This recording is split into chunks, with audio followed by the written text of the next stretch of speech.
नमस्कार मित्रांनो, माझे नाव सोनाली भानुदास माळी आणि आज मी एक प्रेझेंटेशन देणार आहे आणि माझ्या प्रेझेंटेशनचा टॉपिक आहे लॉस फंक्शन्स. तर आता आपण चालू करूयात. तर लॉस फंक्शन म्हणजे कोणत्याही मशीन लर्निंग किंवा डीप लर्निंग मॉडेलचा अत्यंत महत्त्वाचा भाग आहे. हे एक गणितीय सूत्र आहे जे मॉडेलच्या भाकितांमध्ये आणि प्रत्यक्ष उत्तरांमध्ये किती फरक आहे हे मोजते.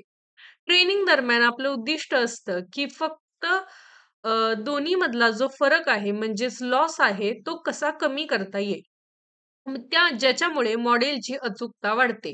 हे काम ग्रेडियंट डिसेंट सारख्या ऑप्टिमायझेशन अल्गोरिदमच्या मदतीने होतं.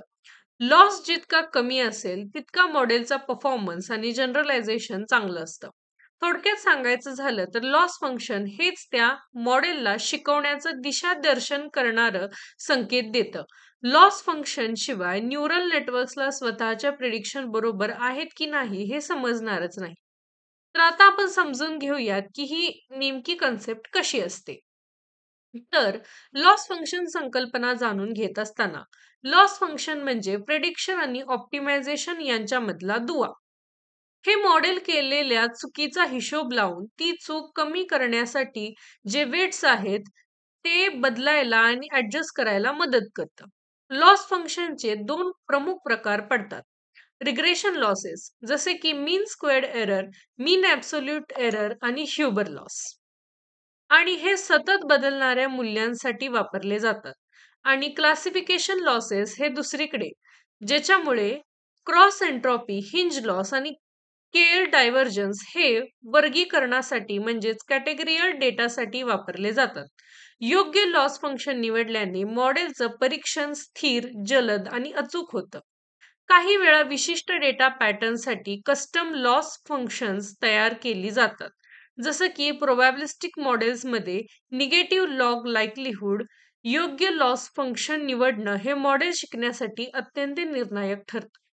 तर आता आपण जाणून घेऊयात की लॉस फंक्शनची नेमकी कार्यपद्धती म्हणजेच वर्किंग मेकॅनिझम कसं असतं. आता लॉस फंक्शन प्रत्यक्षात कसं काम करतं ते पाहण्यासाठी मॉडेलला इनपुट डेटा दिला जातो आणि ते एक भाकीत तयार करतं. लॉस फंक्शन मग या प्रिडिक्शन आणि ऍक्च्युअल व्हॅल्यू मधला फरक मोजतं. हा फरक मोजून प्रत्येक पॅरामीटरसाठी ग्रेडियंट काढले जातात. मग बॅक प्रोपागेशनच्या मदतीने हे ग्रेडियंट्स नेटवर्कमध्ये मागे पाठवले जातात. ऑप्टिमायझर जसे की SGD किंवा अडॅम हे ग्रेडियंट्स वापरून वेट्समध्ये सुधारणा करतं आणि लॉस कमी करतं. ही प्रोसेस अनेक इपॉक पर्यंत चालते आणि हळूहळू मॉडेल लॉस कमी करत ऑप्टिमम सोल्युशन पर्यंत म्हणजेच ऑप्टिमल बिंदूपर्यंत पोहोचतं. त्यावेळी मॉडेलचं शिकणं प्रभावी आणि अचूक झालेलं असतं. तर या स्लाइडमध्ये आपण ह्याच्यासाठीचा मॅथमॅटिकल फंक्शन रिप्रेझेंटेशन म्हणजेच गणितीय सूत्र पाहू शकतो. तर आता आपण पाहूयात लॉस फंक्शन इम्प्लिमेंट करत असताना येणारी आव्हानं आणि मर्यादा काय आहेत. लॉस फंक्शन निवडताना काही मर्यादा आणि आव्हानं समजून घेणं तितकंच महत्त्वाचं आहे. चुकीचा लॉस फंक्शन वापरल्यास मॉडेलची ॲक्युरसी कमी होऊ शकते.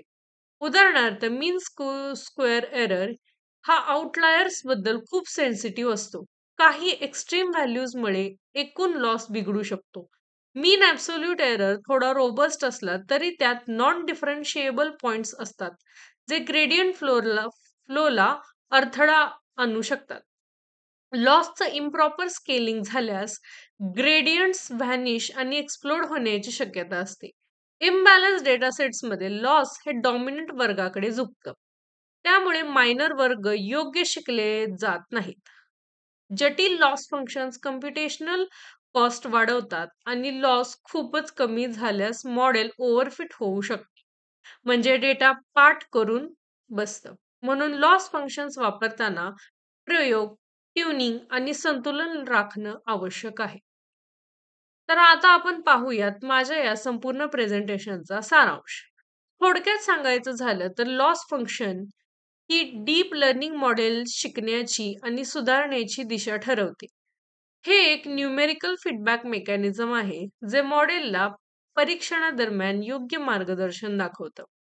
प्रत्येक समस्येसाठी लॉस फंक्शन वेगळी असतात. एकच प्रकार सर्वत्र चालत नाही. लॉस फंक्शनचं गणितीय वर्णन समजल्यास इनस्टॅबिलिटी किंवा कन्व्हर्जन्सच्या अडचणी टाळता येतात. योग्य लॉस फंक्शन जसे की रिग्रेशन लॉस फंक्शन किंवा क्लासिफिकेशन लॉस फंक्शन्स आणि त्याच्यामध्ये पडणारे उपप्रकार वापरल्यास मॉडेलचं कन्व्हर्जन्स जलद होतं, जनरलायझेशन सुधारतं आणि त्रुटी देखील कमी होतात. यामुळेच लॉस फंक्शन्स या प्रत्येक लर्निंग अल्गोरिदमसाठी दिशादर्शक कंपास आहेत, ज्या मॉडेलला अचूकतेकडे आणि बुद्धिमत्तेकडे नेतात. त्याच्यामुळे लॉस फंक्शन्स योग्य प्रकारे वापरणं, योग्य लॉस फंक्शन्स निवडणं, मॉडेल व्यवस्थित फाईन ट्यून करणं, त्याच्यातले पॅरामीटर्स ॲडजस्ट करणं हे फार गरजेचं आहे.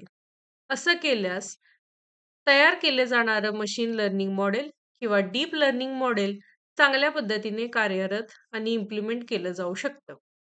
तर हे होतं माझं आजचं प्रेझेंटेशन. मला ही अपॉर्च्युनिटी दिल्याबद्दल धन्यवाद.